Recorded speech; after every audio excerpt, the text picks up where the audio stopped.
Hello everyone, I'm Wendy and I'd like to welcome you all to today's admissions webinar. I'm the Marketing Director at IUHS and I have the pleasure of letting you all know more about our MD program.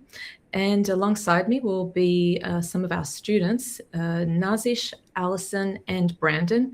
Warning though that unfortunately Brandon was held up today and might not actually join us. So hopefully he gets here on time. He was on a delayed flight, so we might hear from him a little later on.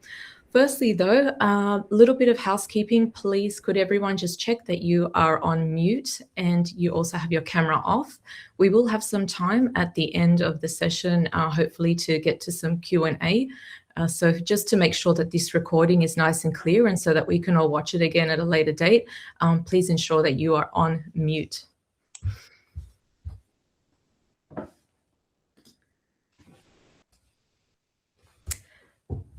Firstly, I'd like to introduce our panelists. These are our current students, Brandon, Nazish and Alison. And I will hand over to our panelists to introduce themselves and to also answer the very first question of this evening, which is, what do you appreciate most about IUHS? Okay, hi everyone. My name is Alison Hiron-Schwartz and I am from Miami, Florida. I am currently in block 9 and 10, so I'm almost done with preclinical years. And what I appreciate most about IUHS is the flexibility that this program has, as well as the camaraderie and the mentorship. Thank you. Nazish, we'll hear from you. Hi, everyone. Hi, my name is Nazish and I am in Australia in the state of Victoria. I'm currently in block 8, so not that far away from block 9 and 10.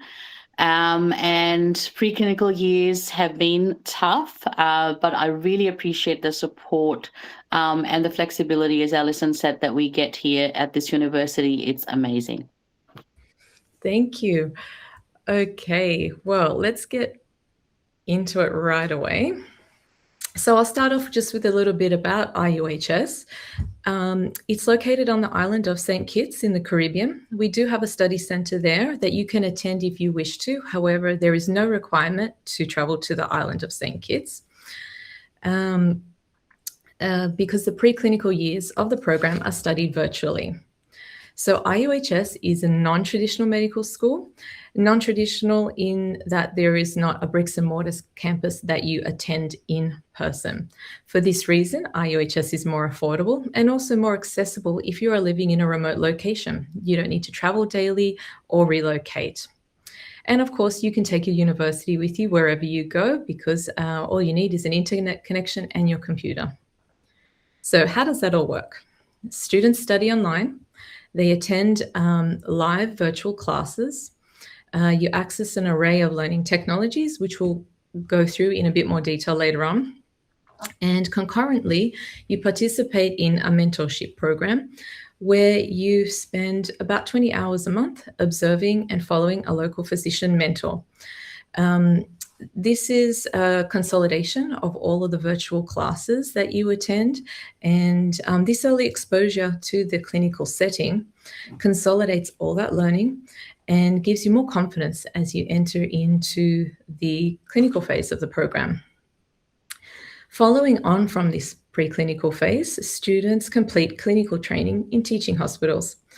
IUHS is a global university with staff and faculty in the United States, Canada, Australia, Europe, and on St. Kitts. Important to the field of medicine is to know that the university that you are attending is appropriately accredited and listed in the World Directory of Medical Schools, which IUHS is. And IUHS is currently in the process of completing a second accreditation, which we'll announce at a later date.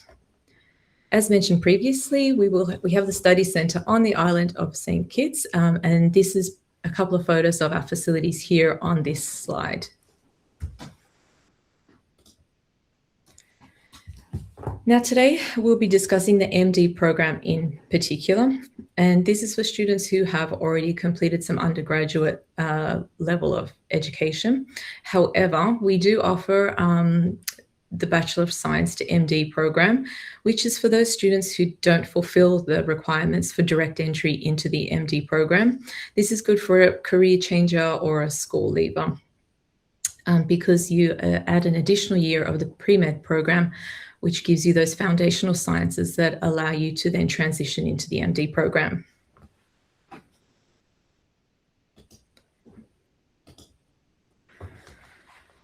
Okay, so a little more about IUHS. Commonly, our students, and you've heard it from Nazish and Alison as well, the two most appreciated things about our school is the flexibility and also the affordability.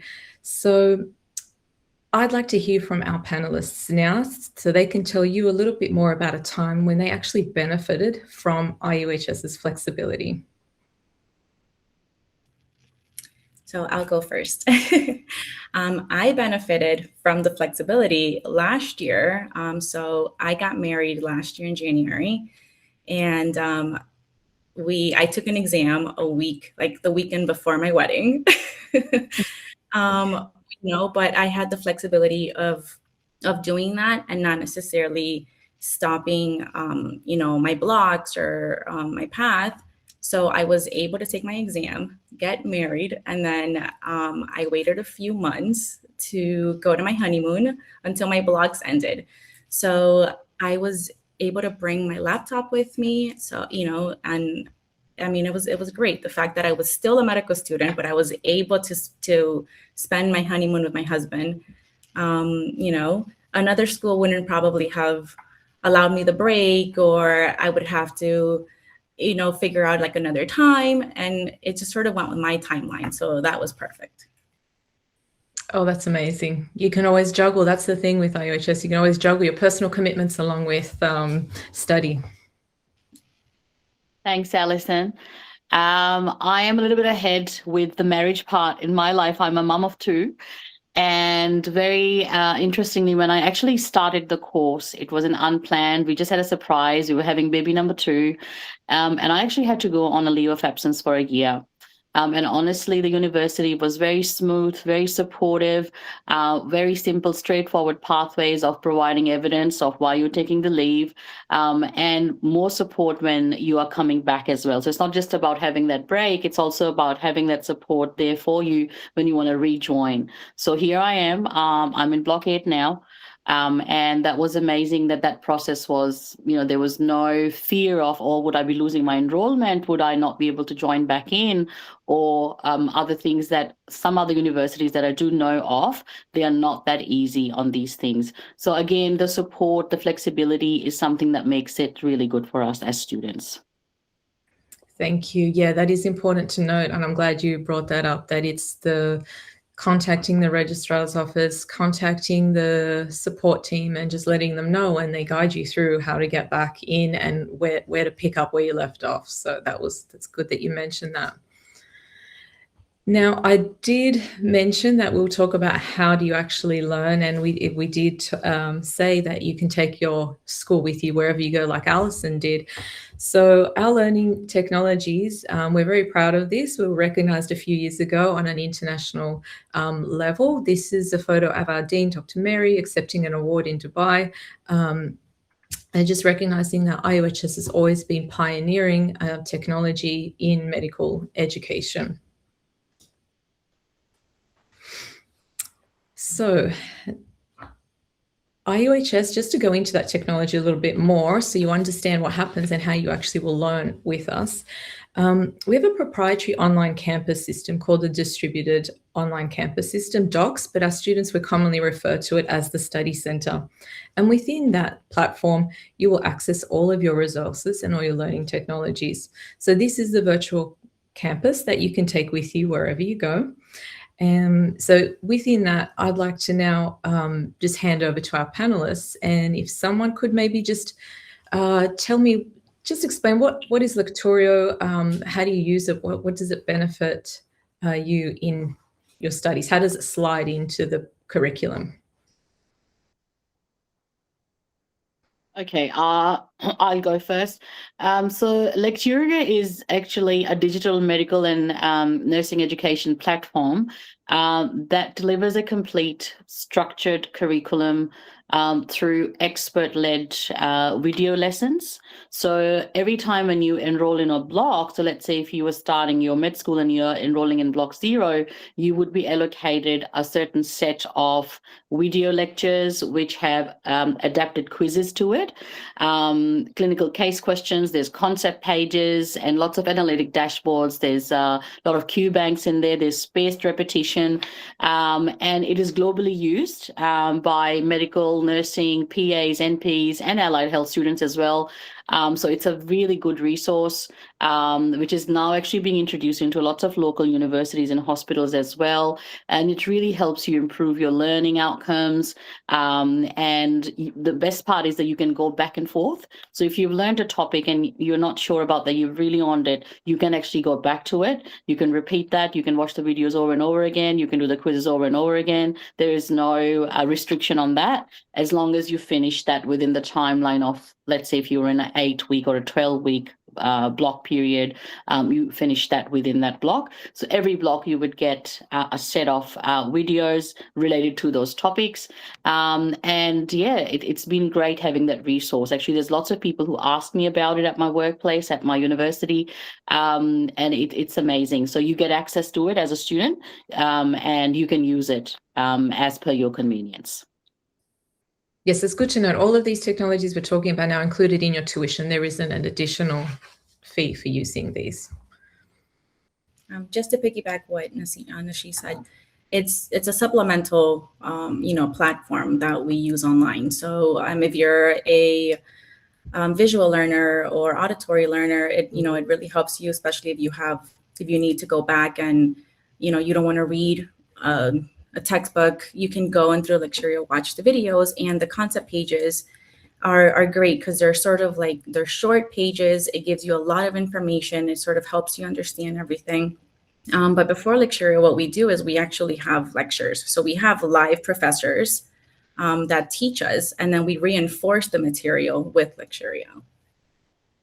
Exactly, perfect. And another tool that you actually do have some cases and some assignments to work on is the DXR. So if someone could explain what DXR is and how it benefits your learning. Okay, so DXR Clinician, it's like a browser-based virtual patient simulation platform. And that's used quite commonly as well in medical studies. And what it helps us is, it helps us build clinical reasoning, diagnostics and decision-making skills, which is something we'll be using every day as doctors. And the best part is it's a safe environment. So no matter what you do, whatever diagnosis, testing, physical assessment, whatever you're doing, it's a safe environment. It's a virtual environment. And you do have a couple of attempts to master a particular case study related to your block content. And what I have felt over the years, because now I'm in block 8 and Alison's done all those cases as well, that in the beginning, you might find it a little bit odd because, it's a completely virtual environment. So you might feel like, oh, this is not how I would assess a real patient. But when you repeat those skills over and over again, it really places learners into a realistic, interactive patient encounter where they must think and act like clinicians. So now I actually, when I see my patients, and because I'm a clinical education in nursing in real life, when I see my patients, when I see their results, when I see what they've been diagnosed with, when I see the differential diagnosis, I go back to, okay, so that's what I did in DXR Clinician. This is not how I did it. This is how it's meant to be done. So it really gives you a virtual, safer environment as a medical student. We're not going to kill someone. You would be learning through repetitive case studies and going in depth with your building differentials, writing treatment plans, following up. So it's a really good tool, and how lucky that we can access it, as everyone said, at the comfort of your home. You can take your laptop anywhere in the world. You'll be sitting there doing a DXR case.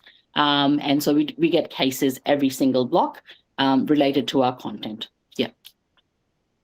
DXR It's pretty comprehensive. It's what we would, a lot of the other medical schools would have, like ICM, so like Introduction to Clinical Medicine. This is what DXR is for us. So it actually helps you think like a doctor, right? You're trying to diagnose the patient. You're writing SOAP notes, which are pretty lengthy. And I mean, overall, like if you're, let's say I did a poll, recently right now of who's involved in medicine, who has medical background. If you do not have medical background, like DXR really helps you because it gives you all the basics. It teaches you how to take vitals, even if it is like simulated online, but it gives you pretty much, all the resources that you need to start feeling like you're actually seeing or assessing patients. Yeah, that's really important, mentioning that that if you haven't got that healthcare professional background and you're coming in as a career changer or a school leaver and you're starting at that BSMD pathway, that you will get the feel for it and there's nothing to be worried about, as you said, in a safe environment. The last platform that we've listed there, MedPass Pro, is a board and final exam prep platform, which we'll go into on another slide. So we mentioned that within the study center, when you become a student, you access all those resources and those technologies and platforms that Nazish and Alison just described to us. But there is so much more in there, which I've just listed here on the screen. It's basically your command center, the study center. That's where you start and access everything and everyone from your school. We've mentioned that during the preclinical years, you're attending a lot of live lectures. It's not just all online and virtual self-guided. You are attending in class, in person, sort of interactive classes. And the other part of that we did also say is you'll find a local physician mentor that you can shadow and consolidate all of this learning as well. So that's how basically the preclinical years work. And the study center is, as I said, the command center. So I'd like our panelists just to let you all know, what are some of the resources or tools that you find very useful about it? Like, everyone has to go in there every day to study and access, to do the learning, but what is something that's really useful? So for me, the archive lectures, Access Medicine. So we have this resource called Access Medicine. You can go back and it has all the textbooks. So with IUHS, everything is literally like at the fingertips, your fingertips. You have access to so many different resources and it's all included in your tuition. So Access Medicine is great. You have access to just every single lecture is recorded and pre-recorded. So, that was one of like my favorite things. I can go back and if I miss something, if I'm not there, in person, if I can't like actually be there for the live lessons, I can always go back. And that to me was a huge benefit. Yeah, I hear that commonly a lot, is that if someone can't make it, they're glad that they can go back and watch the lesson. Yeah, definitely. So as you just touched base on Lecturio, so you've got lots of video content so that you can go back and forth on a topic that you think that you need more explanation on.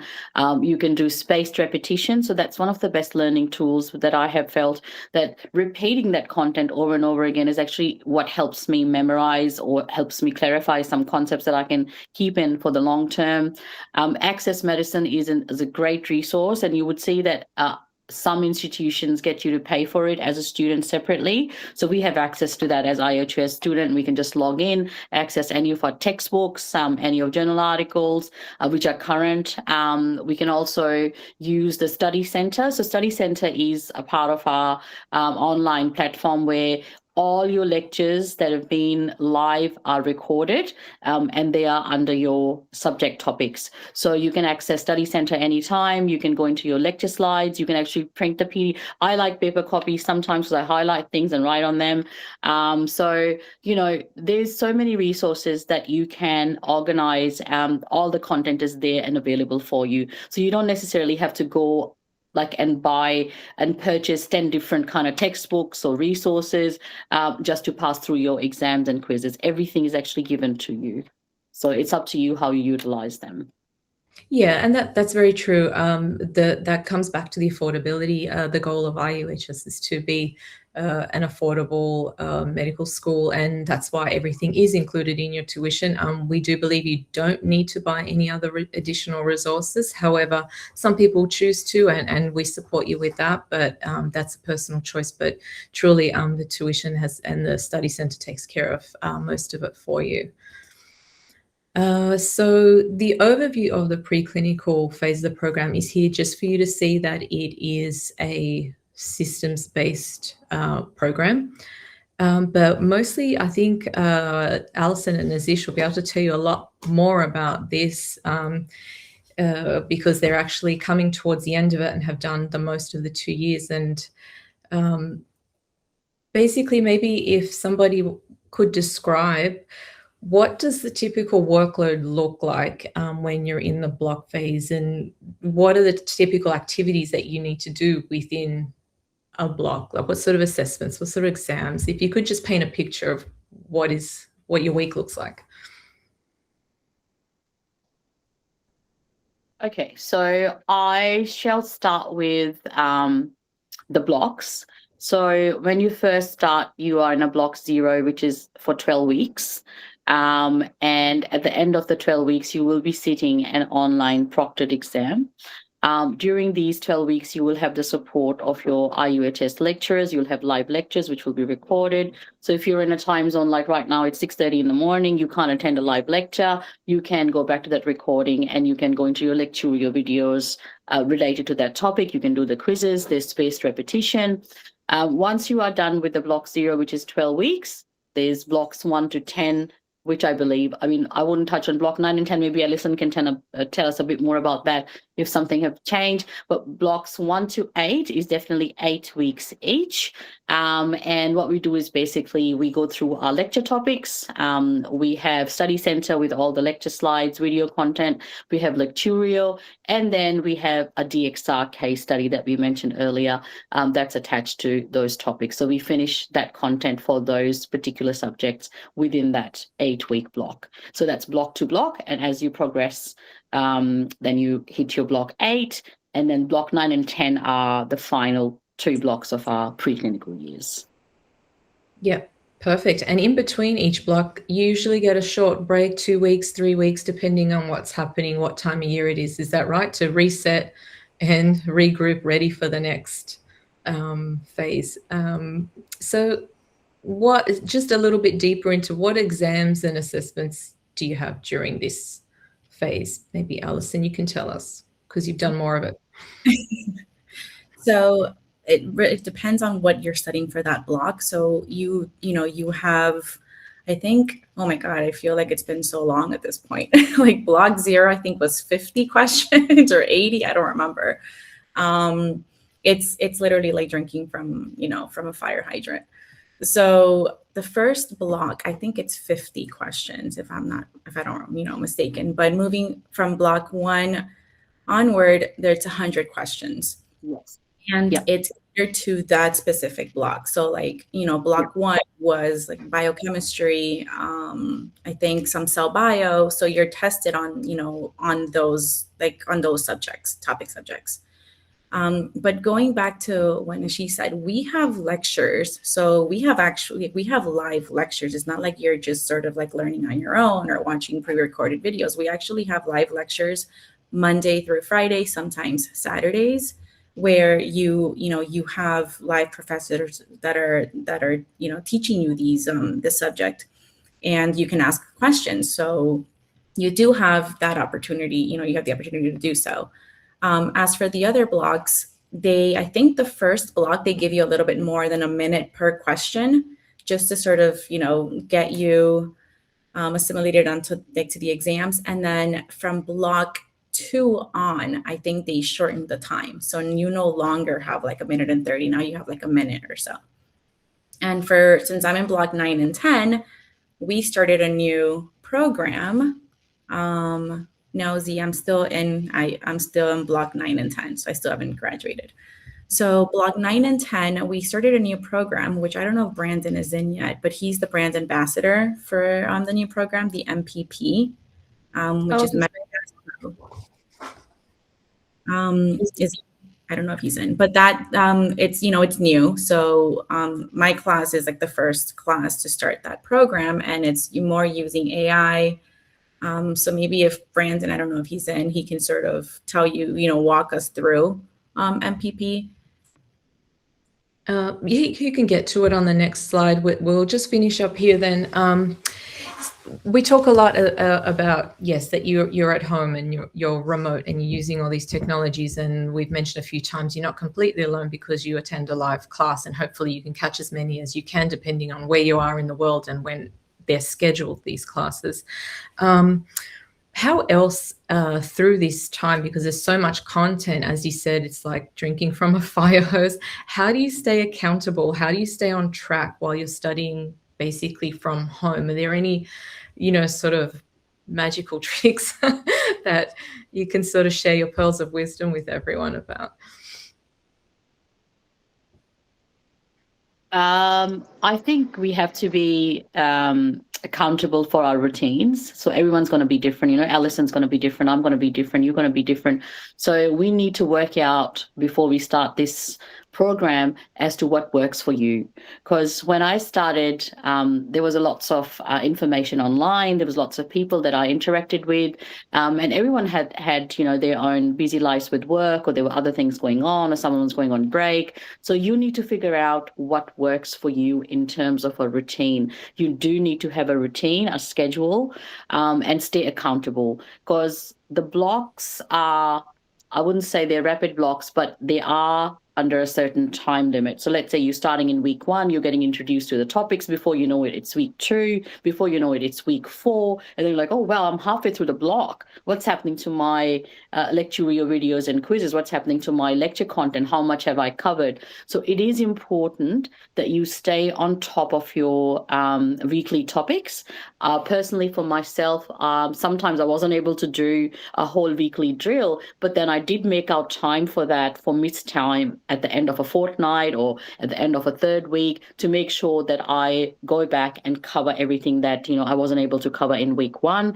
Because if you leave everything for the last minute and it's week 8 and it's a block exam coming up, that's not going to be possible. So do not put unrealistic expectations on yourself. And if you need extra time, make sure that you talk to the university, you let them know of your situation before time. We do have makeup exams as well, and students do use it for a genuine reason. So there's lots of support. But you do need to be staying on top of things. You need to stay accountable for your daily or weekly or fortnightly schedule, because this should be your priority. Obviously, you're a medical student and there's a lot of content that you need to cover. So that's how I did it. I can't, there's no other way. So you do need to, it's constant. So consistency, perseverance, scheduling, and see what works for you. Everyone's going to be different. So don't follow other people. Do what works for you, and it does pay in the end. Thank you. Absolutely. So it's very important to time block. Every block is different. I've noticed that you sort of start changing your strategy. Maybe for like block 2, you were watching like Sketchy, which is one of the resources, because it was just a little bit easier, or you needed to watch I don't know, Dr. Najib, or so you had it seemed like for every single block you kind of start adjusting, right? Because every block is different. Some blocks you like a little bit more than others.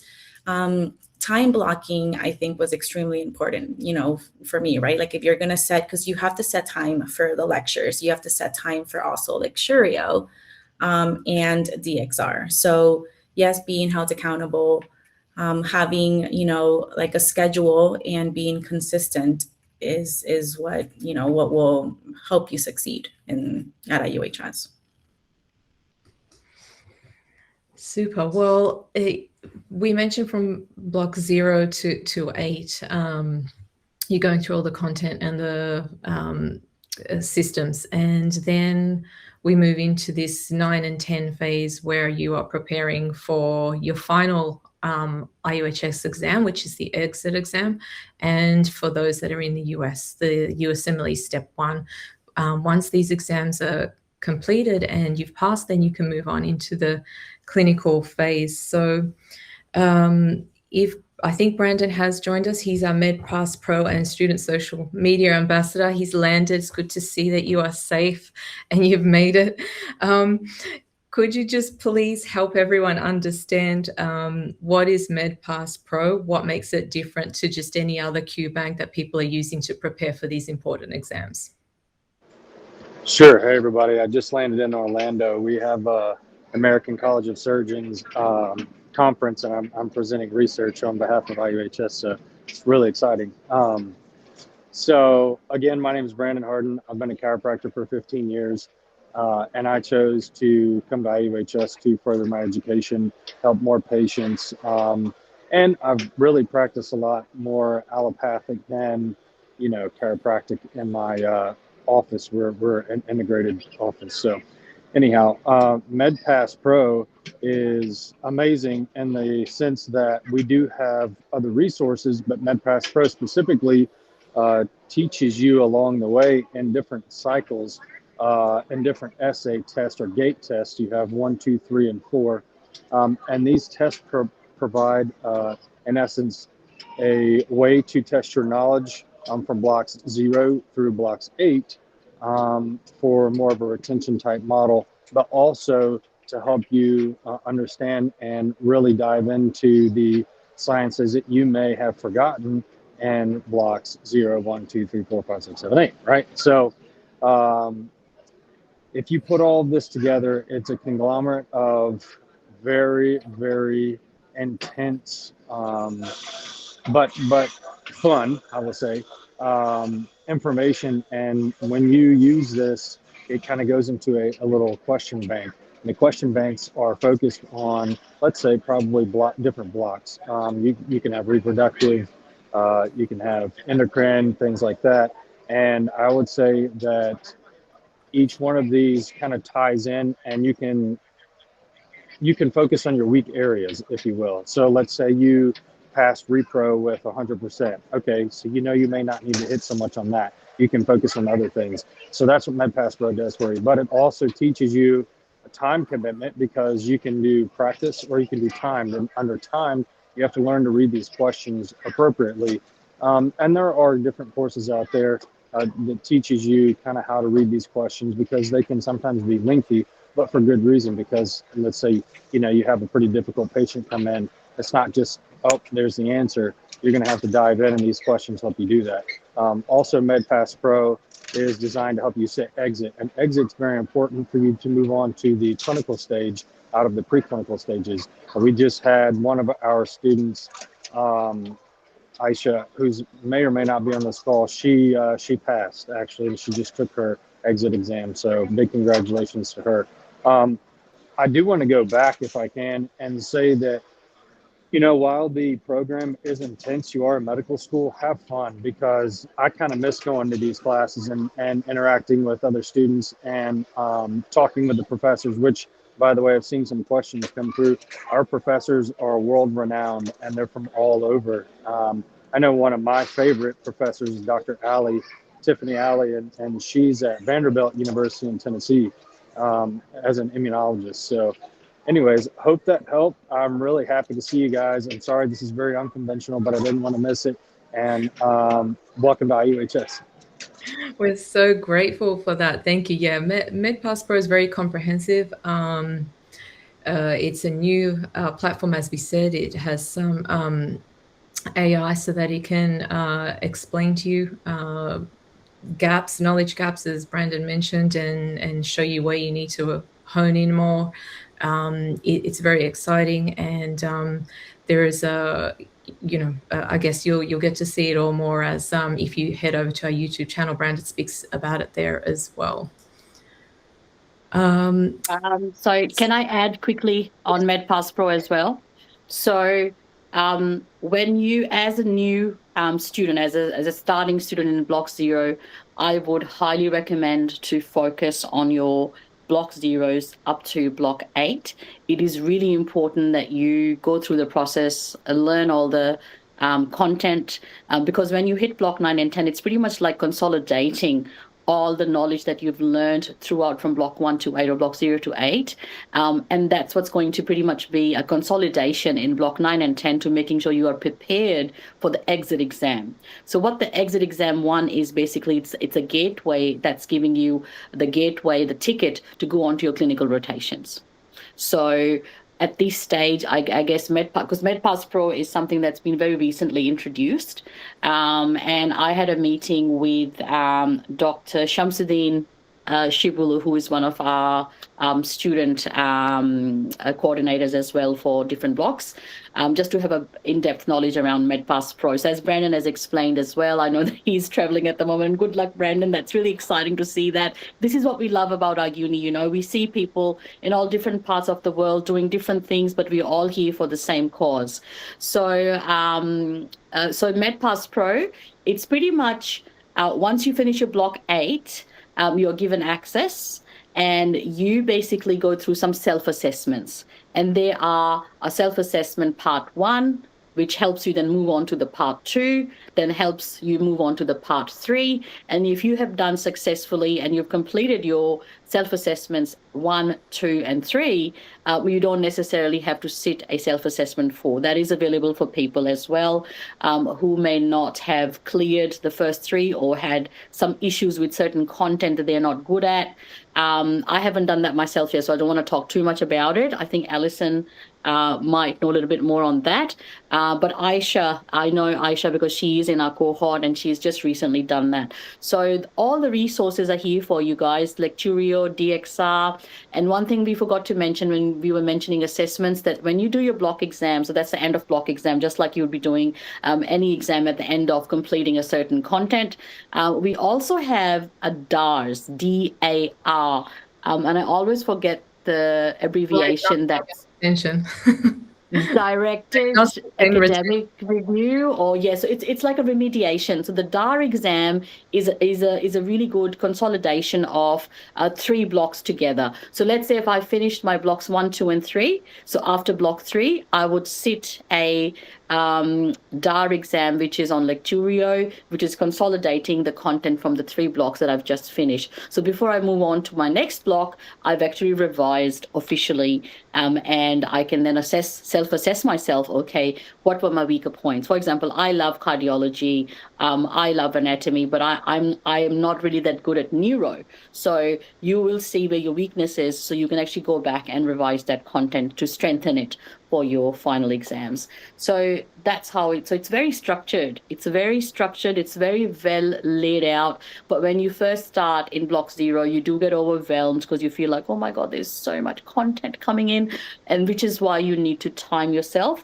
You need to stay on top of your content. You need to schedule and be flexible. As Brandon said, have fun with it. So if you're going to stress too much, or if you're going to think too much about all of this altogether, it may not work. So break it down one step at a time, and which is why we have the block structure. So it's actually designed quite cleverly for people to succeed. And we've got so many graduates. There was recently, I think, something online, Wendy, where people were matched to their desired specialties, and that was so amazing and inspiring for people like us, because we're just finishing and closer to our graduation for preclinical years. So so that's what MedPass Pro is. So I wouldn't worry too much about MedPass Pro as a beginner, because that's something that you do at the end of your preclinical years.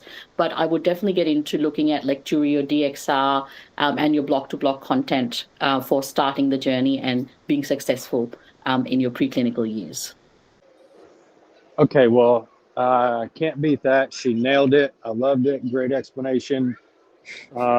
Yes, have fun. I can't reiterate that enough, because I think a lot of people get in over their heads and they're like, oh my goodness. So the biggest time commitment there is yourself. You have to be consistent. Wake up at the same time, go to bed at the same time. Make it a very livable experience, just as we all have. And you know, another great thing about MedPass Pro is that they have, at the end, the dialect in the end, you go in and you actually have to submit answers to MedPass Pro, and basically how you would talk to a patient. Give your reasoning behind why you chose that answer, and then it will give you feedback, and it will tell you, if you pass that section, the reasons you may have not passed that section, and things that you could work on. So I really love the program. I think it's fantastic. Yeah, so there you go. Thank you. Well, yeah, super explanations on how the preclinical works. So when you've nailed all those exams, basically you cleared to move into the clinical phase, which is the slide here. The core clinical rotations are the ones in the left column. They're the mandatory ones that you need to complete. And then the fourth year, you will spend time in areas that you're interested in, and you may follow your career path in one of those specialties. So Alison, maybe you can tell us, when does the school actually begin to prepare you, to inform you about clinical rotations and how to plan and prepare for those? Well, since I'm still in block 9 and 10, I know that they've been telling us, right, we have to start clinical rotations. After you pass exit, I think it depends on where you are as well. Being that I'm in the United States, in order for me to start certain rotations, some of the hospitals require that I have, for me to have completed the USMLE Step 1, which is the United States Medical Licensing Examination, Step 1. So I think it depends on where you are, if you're in Australia, India, Africa, the UK. But for us, right after block 9 and 10, I know that we meet with our advisor, and based on your location. So in my case, I'm in Miami, Florida. We do not have rotation sites in Miami, Florida. So the core rotations will most likely, for me, I would probably pick Chicago because I have family in Chicago. So after I start taking my exit exam there, that's when I'll be able to sit with my advisor and select the core rotations based on also their schedule, the hospital schedule. Super. Thanks for that. Well, where do you do these clinical rotations? So you mentioned Chicago. Chicago is actually our primary affiliated site. I've underlined it here in the list of states where we have affiliated hospitals in the US. And then Australia, which is our newer and developing market, we have affiliations in 2 states, but we have a dedicated clinical director for Australia and a dedicated one for North America and rest of the world.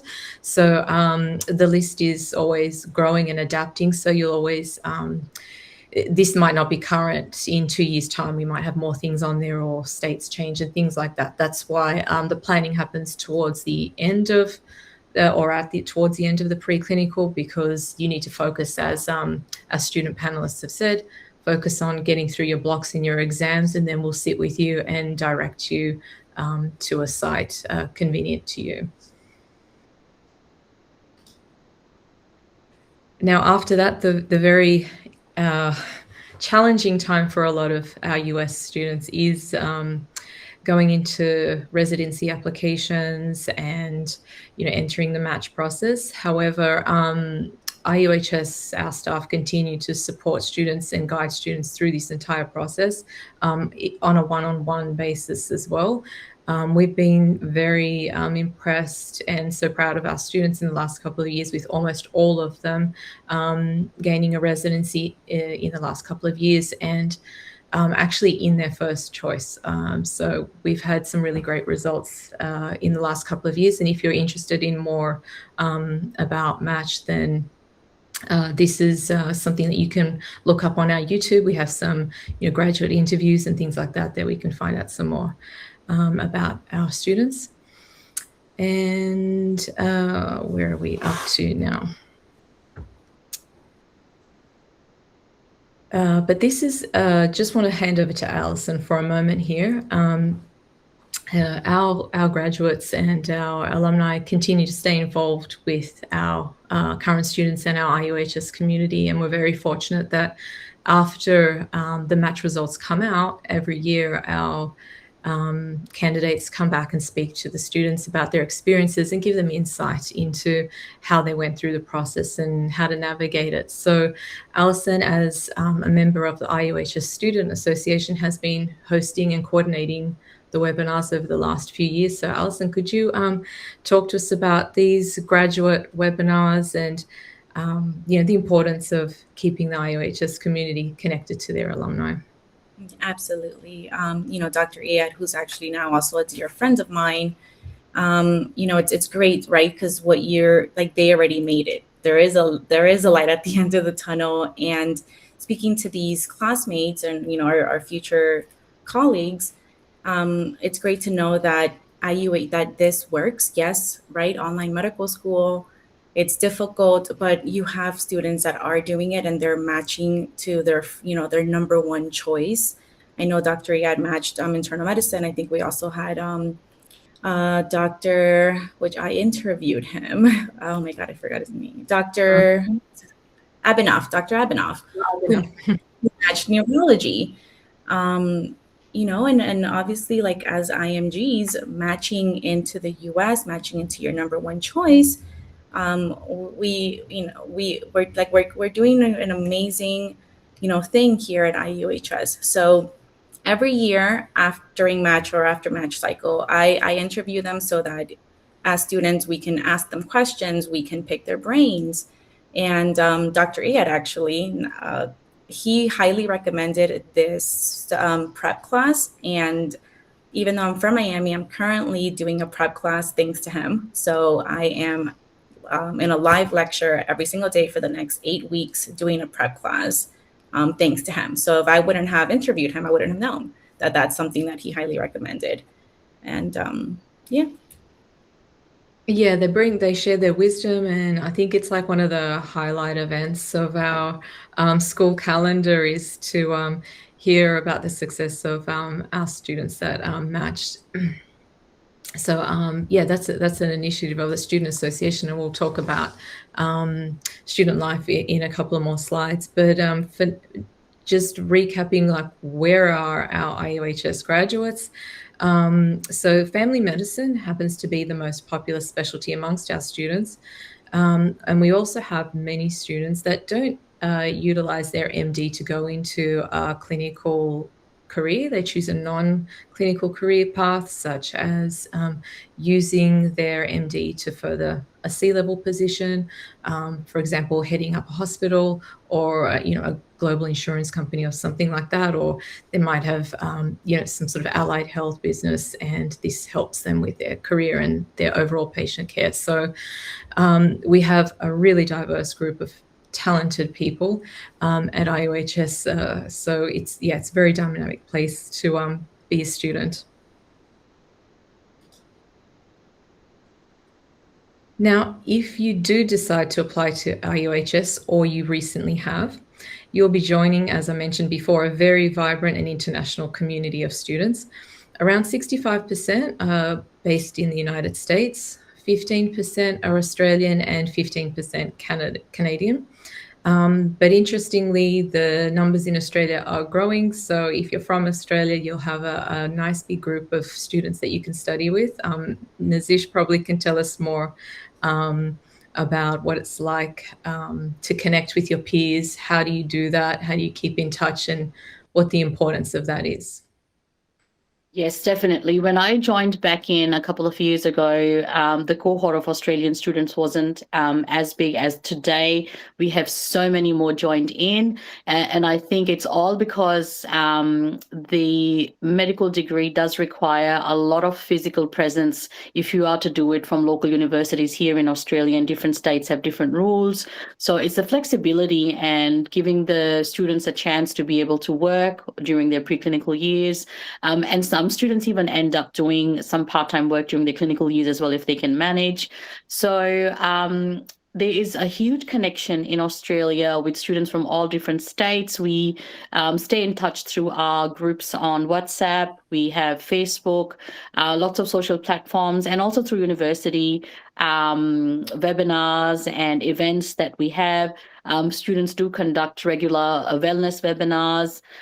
We connect via workshops. So recently, I actually had the pleasure of attending an actual clinical skill workshop with one of our mentors here in Melbourne. And that was amazing. We also had an event, if you remember, Wendy, that was last year. That was in Melbourne as well. So there were students flown in from all different states. It was so good to catch up, to get together, to inspire each other. We actually had some graduations as well of some senior students who graduated a while back, and they didn't get a chance to actually, catch up with other peers. So it was so inspiring. So there's a lot happening in Australia. Wendy did mention that we also have a clinical coordinator here who is actually connecting us through to private hospitals, through different organizations such as Ramsay Health, and it's upward. Like there's more and more hospitals coming on board who are willing to take IUHS students for clinical rotations. So there's actually, we're not worried about whether we're going to get a rotation or not, where we're going to do a mentorship. It's all about being in the game, focusing on finishing your blocks, focusing on finishing your preclinical years. And the matching system in Australia is a little bit different to US. So we don't have as such a match system. We do need to sit our AMC1 exam. So if any Australian students are here in this event, they would know that we have an AMC1 exam, and then you actually apply for an internship. So it's slightly different to US, but there is a lot of potential for IMGs. The international medical graduates are really highly sought by lots of local hospitals in rural and regional areas, even in urban hospitals, because it's a huge, there's a huge shortage of doctors still out there, and it's all upward from here. So I've been very lucky to join IUHS at the time when all of this was in the works, and now we're seeing the results. So there's a lot happening in Australia. Yeah, it is really vibrant, and that's true. The clinical skills workshop that Nazish referred to, they're not mandatory. They're optional, but it's a great way to, again, just get that confidence before you get to your actual real patients in real life at clinical rotations. And it's always a really nice opportunity. Everyone is always so grateful to get together with their peers. Yeah, but if that's not possible for a lot of the other countries, then we do have regular webinars that are even just student only, where students can catch up and just speak to each other and just connect and find people to study with and share with. So continuing on with student life, the overall IUHS experience, I think, is, studying remotely doesn't mean that you need to be alone. We've been, I think, just stressing that to you all, that you can engage as much or as little in your school community in a variety of ways, it doesn't need to be in the academic sense as well, because we have a lot of extracurricular activities here listed. So starting with the IUHS Student Association, which hosts webinars like the ones that Alison did, or we have interest groups like the Women's Empowerment Group, the Wellness Initiative. We also have a student newsletter, which ends up being released a couple of times a year, a couple of issues a year, but ends up being so big, it's like a magazine. It's amazing how we've got so many talented students that we end up making a whole book to share of everyone's achievements. So yeah, there's a whole lot going on there. We've got some Medical Student Association of St. Kitts and Nevis, like a new association that we have set up. We have students working on that right now, because we are looking to further connect our university with other medical schools on island and other medical schools and other medical associations around the world, to be able to really give a well-rounded global perspective to your experience as a medical student. Student ambassadorships, that's another thing that we have at the school, so you can get involved in social media or a few other things like attending webinars and being a brand ambassador like Brandon is. So there's a lot going on, and we always take as well suggestions if anyone wants to do anything. So we're very dynamic despite being remote. Alison, have you, maybe you could tell us from your perspective, how have you been benefiting, or how have you been impacted by any one of these extracurricular activities at IUHS? Yes, well, so I'm the one that usually hosts the webinars through the IUHS Student Association, and I mean, I love it. It's you feel again like you have, you know, like a family. We're pretty tight knit here, so I enjoy doing the webinars. I enjoy getting to know my peers. What we usually do is, you know, we have the WhatsApp groups that then as she mentioned, we have the social media. Thank God for technology now, right? Because we can FaceTime, we have Google Meets, and that, you know, yes, even though we are all in different parts of the world, like I'm in Miami and Ashish is in Australia, we've actually spoken on the phone before.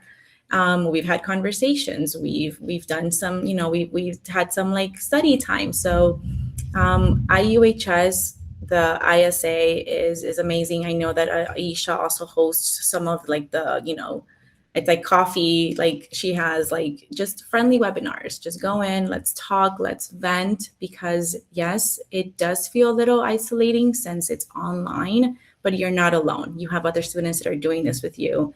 And it's nice to have these organizations, these groups to sort of like uplift you, you know, tell you that, like show you that you're not alone, that you're there.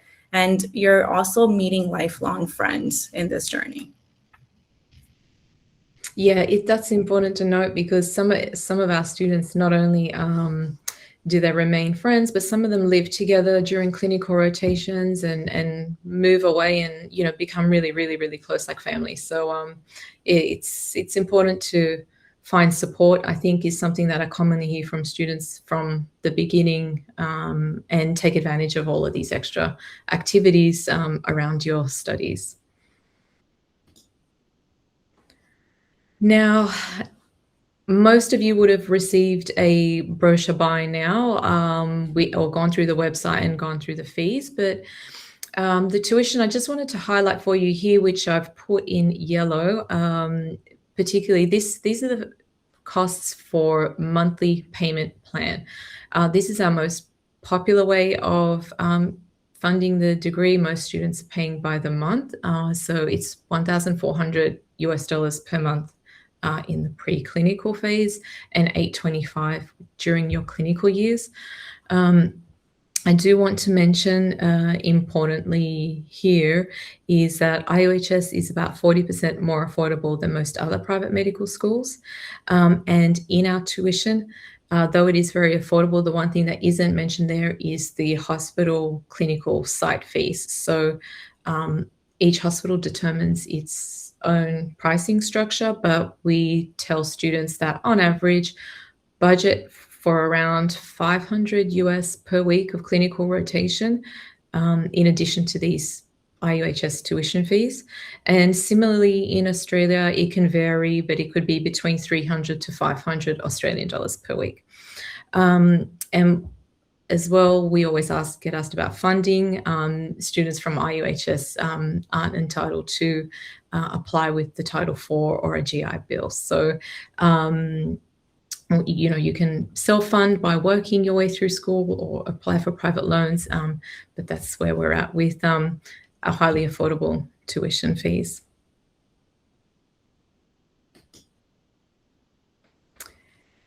To help reduce that burden, though, we do offer some scholarships, and most of them are partial scholarships that are merit or research based. So the four there listed on our screen at the top: the Dean Scholar, Patricia Mary, Erin and Dave Kelly, and the Nowakowski Memorial. Everyone that is eligible and can meet the requirements can apply. We do have a few that are just specific scholarships towards St. Kitts and Nevis residents. but you have the opportunity to apply for these if you haven't already during the application process. So when you enter that online application form, there is an area there where you can check the requirements and then indicate whether you would like to apply for one of these. So right from the beginning, we can start processing and assessing your eligibility.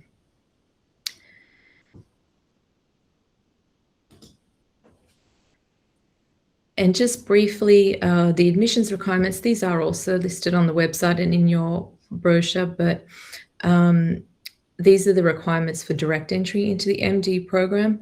If you haven't, you can't meet all of these requirements, you haven't studied all of these previously, then you'd be offered a customized study plan by our admissions committee, advising you of the modules that you'll need to complete in which then to progress into the MD program.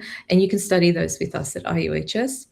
And as mentioned before, if you don't have any of these prior learning completed, so you maybe a school leaver or you're doing a complete career change, then you would be more suitable, and we would recommend that you do the BSMD program, which is 5 years. It gives you that additional year of pre-med undergraduate science studies. Now, if we've convinced you enough and you're ready to apply, if you haven't already, then you can scan this QR code to head to the online application that we've got here on the screen. I've listed here the documents that you need to have ready. Transcripts at this stage could be unofficial while you're waiting for the official ones to be sent from your prior learning institution to us at IUHS directly.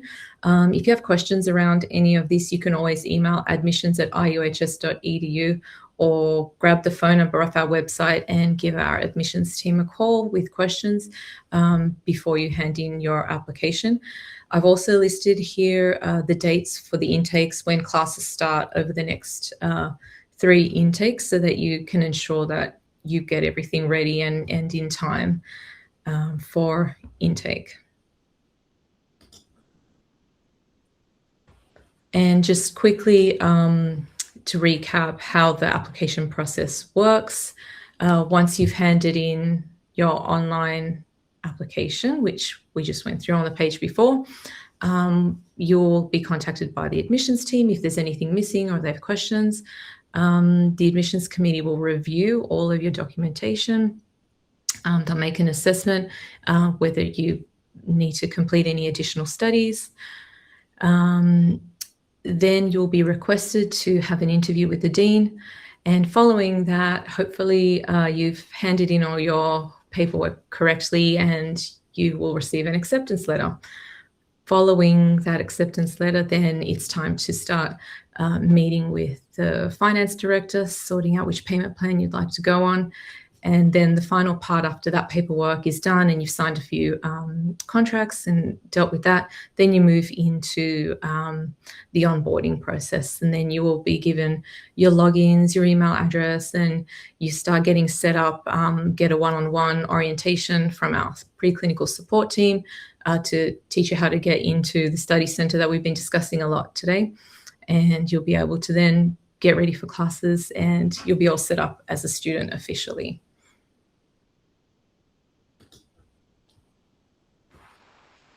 And I'll just summarize one more time. The top reasons to choose IUHS, we've gone through all of these, and I think Nazish and Alison can probably, back me up on these. I think they have mentioned a few of these things earlier in the presentation. The flexibility of the schedule when you need to take a pause or life happens, it's really one of the biggest things with our school. We always give you the opportunity to come back and to pick up where you left off. We have the award-winning technologies and always at the pioneering, at the leading the way in that, as you saw with our new platform that we've introduced to help students get through the STEP exam and the exit exam. Our world-class professors, so Brandon mentioned that we have professors all teaching at top-tier universities. They're published authors. They're an amazing group of people. So, you're getting the same education that other people are getting in other North American universities. highly supportive team. As I showed you before, very affordable compared to other private schools. And so we hope that we've enticed you enough to make your application if you didn't already. And if you have questions, of course, we are here anytime. Please, reach out, email, phone call. Even if you're on social media with us, just drop us a message. But before we sort of start wrapping up, I just did want to hand over to our panelists again. Just to give us in our summary, what are some of your biggest advantages, if you could summarize now, of attending IUHS over a traditional school?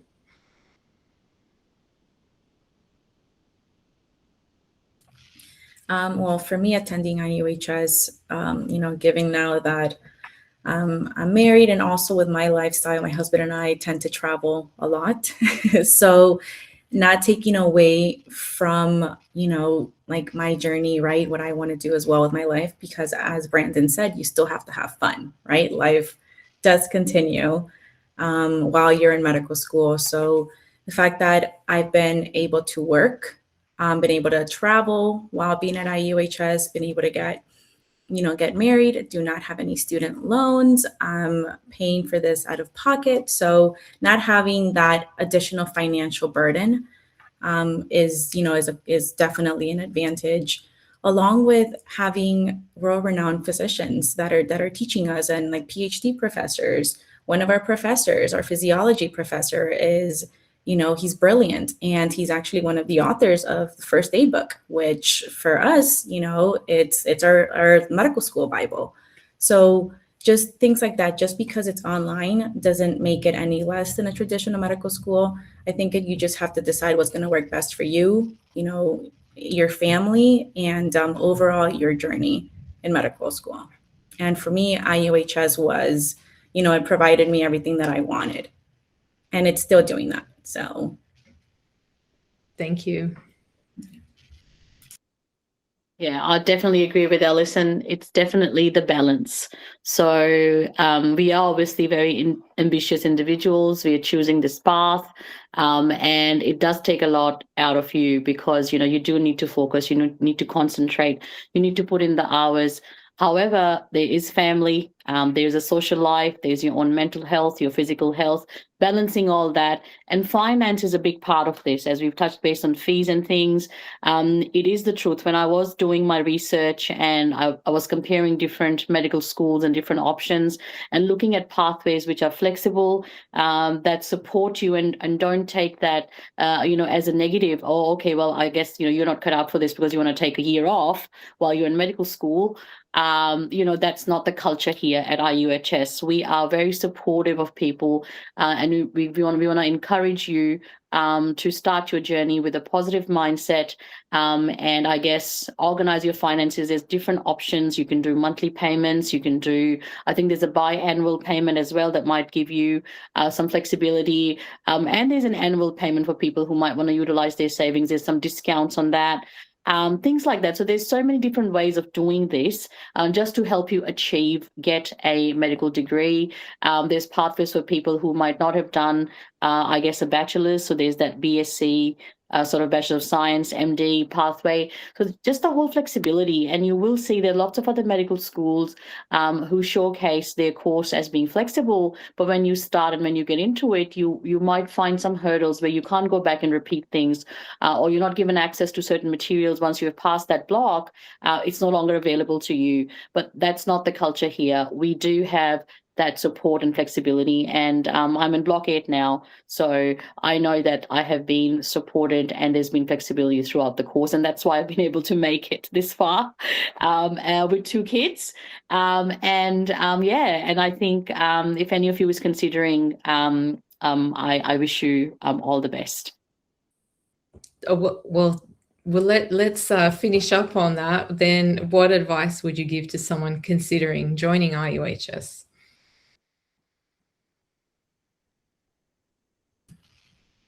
Just like what Nike would say, just do it. There's no better time, right? Time's gonna pass anyways. And if you're on the fence, if you're like, oh, I don't know, I can do it. It's medical school. I'm working. I'm doing this. I mean, a lot of us are doing it, and it's not impossible. So if this is something that you want, if we have students of all, you know, all ages, all walks of life. And I think that it would, for me, that was one of, you know, the things that impressed me the most. The fact that, again, we have full-time working moms, dads, like Brandon, he's a doctor, or, you know, he's a doctor himself. And it's, IUHS is going to be able to give you that. If you really want to be a doctor and you need the flexibility, this is the path for you. This is the pathway. This is the university for you. 100%. I agree with this. You know, just do it. There's no right time. There's always be things going around. Because look, this is not a sales drill. This profession is about compassion. So if you are passionate about this is a privilege. That's how I feel, honestly. I feel privileged to be enrolled into this course, because there are so many people out there who miss out on the opportunity. You know, it's too late, or this is not the time of my life that I want to get into a medical degree, because traditionally in the past, there hasn't been much flexibility around this course. So this is probably one of the best things, that you can still achieve your goal. You can still have a life. You can balance it out. Yes, it will be hard. There will be hard work, long hours of study, but that's what it is. But if you want to do this is an amazing course that IUHS is offering for people like us, that, you know, that want to do it with families while working on the side. It's been amazing. Thank you. Yes, it really is not easy, but as you said, there's no time like the present. So we can still accept some applications now, because classes start 21st of September. So you still have some time if you're in the process or just considering. Please do follow us on social, though. We do post regularly. We do have student ambassadors giving you insights into what's happening. So scan the QR code, follow us along, particularly on YouTube. There's quite a lot there. And finally, I want to thank you all for attending. I know we've run over time, so I think, you know, I'm truly grateful to all of our panelists, and even for Brandon for chiming in at such a difficult time. But this has been great, and I really appreciate everyone for attending. I will be sharing the recording with you in the coming days, and we'll be posting it to YouTube. So don't worry if you've missed anything. And then, yeah, if you have questions, please just share them on email to either info@iuhs.edu or admissions@iuhs.edu, so we can get those answered for you. So thank you very much, everyone. Thank you, everyone. All the best. Thank you. You got this.